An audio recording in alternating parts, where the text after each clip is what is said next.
Hey, this is Brighter Rays, and this week's lesson is called Only One Blessing. We're looking at Genesis 27, 30 through 46.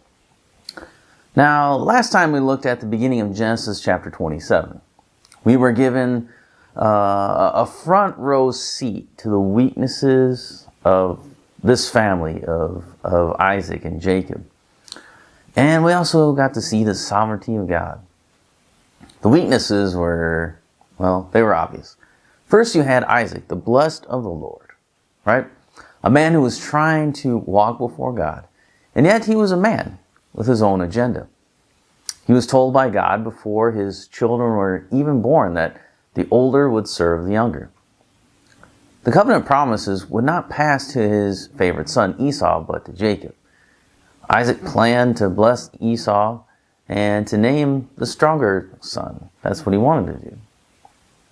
Esau from the very start has been a man that cared little about his family and taking of leadership. He quickly traded away his birthright and knew that the blessing should go to his brother, but he believes he's entitled to it anyway and participates in Isaac's foolishness. Rebekah also knows the covenant promises, and she plots with Jacob to usurp her husband's authority.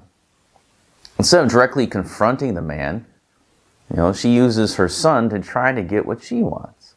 Horrible thing to do. We found Jacob, the heel grabber, right? Always about the ROI, or his return on investment. Gladly participates in his mother's scheme once he knows that any loss that he could receive from this deception would fall to his mother. Like any good con man, Jacob layers his lies and preys upon the weaknesses of his father. Those that think that the God of the Old Testament is a different God than in the New Testament have never read the Old Testament. If you see God as merciful, gracious, and loving in the New Testament, how could you not see that here in these stories?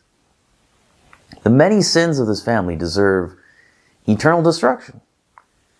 When we find Abraham, Isaac, and Jacob in heaven, it's only because of God choosing to have mercy on them and bestowing the riches of His grace upon them. If we arrive in heaven, Abraham, Isaac, and Jacob could say the same thing about us. You only got here because of God's grace and mercy. Now, in our passage before us, we have the end of the scene in Isaac's life. In an almost seemingly contradictory statement, the book of Hebrews describes the story in this way. By faith, Isaac invoked future blessings on Jacob and Esau.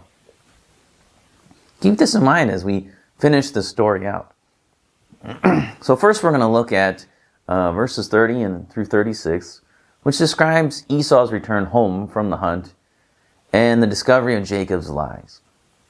And then in verses 37 through 41, we see the record of Esau's remorse and grief and losing the blessing. And then finally, in verses 42 through 46, we begin to see the consequences of the sins of the family. So that's what we're heading at in this study as we finish off this little story about the deception, the lies, and blessings, all intermingled together. You have justice, you have punishment, you have discipline, you have grace, you have mercy, you have the sovereignty of God, you have the responsibility of man. It's all intertwined in this one story. Lots of theology, lots of doctrine in this passage. And we've already seen a lot already. So we're going to go through this and hopefully we'll see a little bit more on the way.